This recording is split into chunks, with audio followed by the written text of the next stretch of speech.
क्या हुआ जब एक साधु को कैलाश पर्वत की चढ़ाई करने से रोक दिया गया, लेकिन फिर जो चमत्कार हुआ उसे देखकर आपके भी रोंगटे खड़े हो जाएंगे। नमस्कार दोस्तों, आप देख रहे हैं भक्ति शास्त्र यूट्यूब चैनल। अगर ये वीडियो पसंद आए तो लाइक, शेयर और चैनल को सब्सक्राइब करके बेल आइकन को प्रेस करना मत भूलिएगा और एक बार सच्चे दिल से कमेंट बॉक्स में ज़रूर लिखिएगा, हर हर महादेव। इस घटना की शुरुआत होती है एक बड़े ही दिव्य और चमत्कारिक साधु महाराज से, जिनका नाम था गोपाल गिरी जी महाराज। उस समय वो भारत के अलग अलग तीर्थ स्थलों पर विचरण करके धर्म लाभ ले रहे थे और वे जब भगवान पशुपति नाथ जी के दर्शन करने काठमांडू पहुंचे तब उन्हें ये जानकारी मिली कि काठमांडू से ही कैलाश मानसरोवर की यात्रा शुरू की जाती है। गोपाल गिरी जी महाराज का बचपन का सपना था कि वे कैलाश पर्वत की परिक्रमा करें। मौका भी अच्छा था और इसे भगवान की मर्जी मानकर वे यात्रा की ओर आगे बढ़ गए। उन्होंने काठमांडू से तकरीबन 1 घंटे की यात्रा करी और वे फ्रेंडशिप ब्रिज पर पहुंचे, जहां पर मानसरोवर यात्रियों की जांच चीनी अधिकारियों द्वारा की जाती है। जो फ्रेंडशिप ब्रिज है वो नेपाल चीन की सीमा पर है। जब डॉक्यूमेंट पूरे होते हैं तभी यात्रियों को आगे बढ़ने दिया जाता है और वो साधु महाराज यात्रा पर आगे बढ़ने ही वाले थे, तब अचानक से उस स्थान पर एक बहुत बड़ा चक्रवात आ गया और चारों ओर घमासान मच गया। अधिकारियों के पास एक संदेश आया कि कैलाश मानसरोवर यात्रा के दौरान बहुत बड़ा तूफान आया है, इसलिए यात्रियों को उसी स्थान पर रोक दिया जाए और चीनी अधिकारी ने सभी यात्रियों को वहीं पर रोक दिया।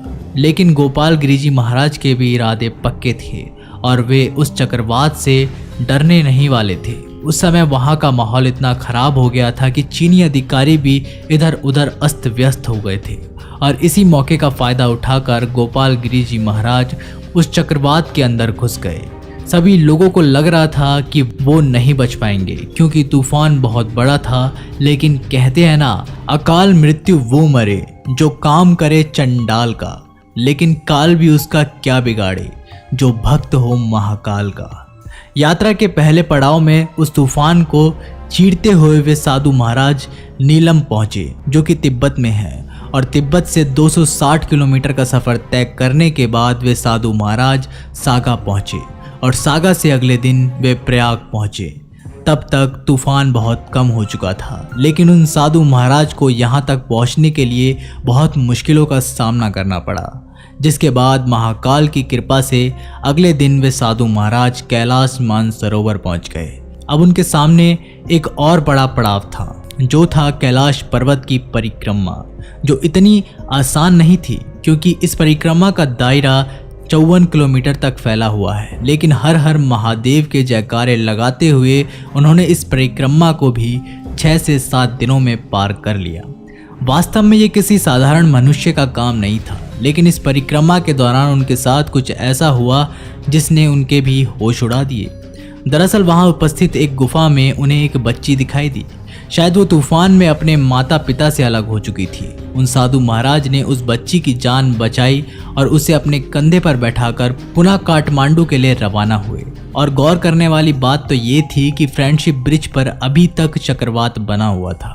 तभी वहाँ खड़े लोग और अधिकारियों ने देखा कि उस चक्रवात को चीर कर कोई व्यक्ति बाहर आ रहा है, जिसके बाद उस साधु महाराज और उस छोटी बच्ची को देखकर सभी लोग बहुत आश्चर्यचकित हो गए। सभी ने उनसे सवाल किया कि क्या आपको अपनी जान की परवाह नहीं है?